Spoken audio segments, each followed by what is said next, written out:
رب العالمين والصلاة والسلام على أشرف الأنبياء والمرسلين وعلى آله وأصحابه أجمعين। সংগ্রামী তৌহিদি জনতা, বাংলাদেশের স্বাধীনতার যে 47 থেকে শুরু হয়েছে, 47-এর পর ধরে 71-এর স্বাধীনতা, 71-এর পর যখন এই দেশের মানুষ ভারতের আধিপত্য এবং জালেমদের জুলুমের কারণে নিষ্পেষিত হচ্ছিল, অধিকার থেকে বঞ্চিত হচ্ছিল এবং অধিকার বঞ্চিত হওয়ার সীমা যখন ছাড়িয়ে গিয়েছিল, জালেমের জুলুম যখন সব রেকর্ডকে অতিক্রম করেছে, জুলাইয়ের বিপ্লবের জুলাইয়ের যোদ্ধারা রাজপথে নেমে এসে জীবন দিয়ে জালিম শাহীর মসনদকে তছনছ করে দিয়েছে। সেই যোদ্ধাদের রক্তের উপর দাঁড়িয়ে এই দেশের কিছু ফ্যাসিস্টের দালাল, কিছু ভণ্ড রাজনীতিবিদ যখন জুলাইয়ের বিপ্লব নিয়ে ছিনিমিনি খেলতে শুরু করেছে, হাদিয়া উচ্চকণ্ঠ হয়েছে, জুলাইয়ের শহীদরা যুদ্ধ ঘোষণা হয়েছে। হাদির তেজদীপ্ত বক্তব্য, যুক্তি নির্ভর কথা এবং তার আদর্শ, দেশপ্রেমের এই স্ফুলিঙ্গ যখন সারা ওয়ার্ল্ডের মধ্যে আলোচিত হচ্ছিল, ভারতের শাহী তছনছ ভেঙ্গে খানখান হওয়ার উপক্রম হয়েছে, তখন তারা সন্ত্রাসের রাস্তা বেছে নিয়েছে। পিছন থেকে এক কাপুরুষের দল পিছন থেকে চোরাগুপ্ত হামলা করেছে। তারা জানে না হাদি কোন ব্যক্তি নয়, হাদি একটি আদর্শের নাম, হাদি একটি চেতনার নাম, হাদি একটি আন্দোলনের নাম।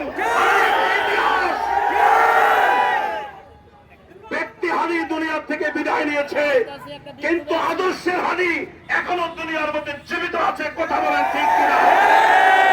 আমরা স্পষ্ট করে জানিয়ে দিতে চাই, সাম্রাজ্যবাদের দালালেরা, আধিপত্যবাদের দালালেরা, তোমরা এখনো যদি হুঁশিয়ার না হয়, একজন হাদি নয়, লক্ষ লক্ষ হাদি নিজের জীবন দেওয়ার জন্য প্রস্তুত রয়েছে। তাই সরকারের কাছে আমরা দাবি করব, এই হত্যাকাণ্ডের পিছনে যারাই রয়েছে, যেখানে আছে, তাদেরকে এনে প্রকাশ্যে রাজপথে তাদেরকে ঝুলে দিতে হবে। এবং আইন শৃঙ্খলা বাহিনীর দায়িত্বে যারা, গোয়েন্দা সংস্থার দায়িত্বে যারা, স্বরাষ্ট্র উপদেষ্টা সহ সংশ্লিষ্ট কর্তৃপক্ষকে শুধু পদত্যাগ করলে হবে না, তাদেরকেও বিচারের সম্মুখীন করতে হবে। আমরা আরো দাবি জানাতে চাই, জুলাই বিপ্লবের অগ্রসেনানী যারা রয়েছেন, আলেম ওলামা, ইসলামী আদর্শের রাজনীতিবিদ এবং জুলাই বিপ্লবের যোদ্ধারা, তাদেরকে সর্বোচ্চ নিরাপত্তা দিতে হবে। নির্বাচনের আগে অচিরেই একটা অপারেশন করে অবৈধ সমস্ত অস্ত্র উদ্ধার করে নির্বাচনের পরিবেশকে অত্যন্ত সুন্দর করতে হবে। আমরা সকলের কাছে উদাত্ত আহ্বান জানাতে চাই, আমরা অনেক রাজনীতি দেখেছি, সেকুলারিজম দেখেছি, আরো দেখেছি, ইসলামের সুফল এদেশের জনগণ এখনো দেখে নাই। আমরা ঐক্যবদ্ধ হয়ে ইসলামকে বিজয়ী করে এই দেশের মসনদের মধ্যে ইসলামকে আমরা সংসদে নিয়ে যাবো ইনশাআল্লাহ। এবং হাদি হত্যার বিচারের যথোপযুক্ত, হাদি হত্যার বিচার যথোপযুক্ত প্রক্রিয়ায় হতে হবে। এই আন্দোলন আমাদের অব্যাহত থাকবে ইনশাআল্লাহ। এই মিছিলে, হঠাৎ মিছিলে যারা অংশগ্রহণ করেছি, আমি সকলকে ধন্যবাদ জানাই এবং এই সংগ্রাম আমাদের জন্য জিহাদের সংগ্রামে রূপান্তরিত হয়, মহান আল্লাহর কাছে ফরিয়াদ জানাই। এখানে যে সমস্ত উলামায়ে কেরাম রয়েছেন, নেতৃবৃন্দ রয়েছেন, যেহেতু এখন আর বিলম্ব করার সময় নাই, দোয়ার মাধ্যমে শেষ হবে। আমরা সকলে দোয়া করব, আল্লাহুম্মা আমিন।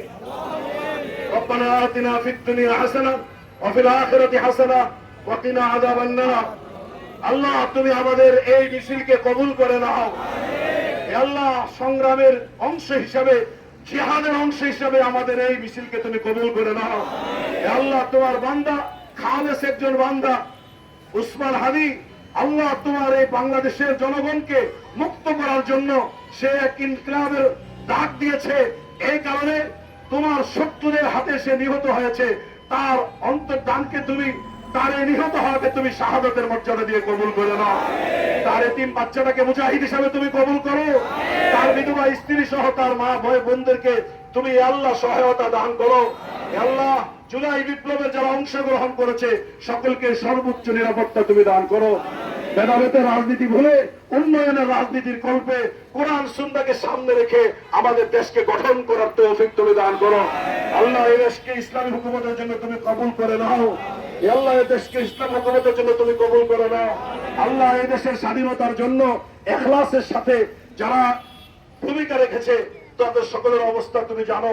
স্বাধীনতা যুদ্ধে যারা দেশের জন্য, দেশের জনগণের জন্য সংগ্রাম করেছে তাদের পূর্ণ যাচা তুমি দান করো।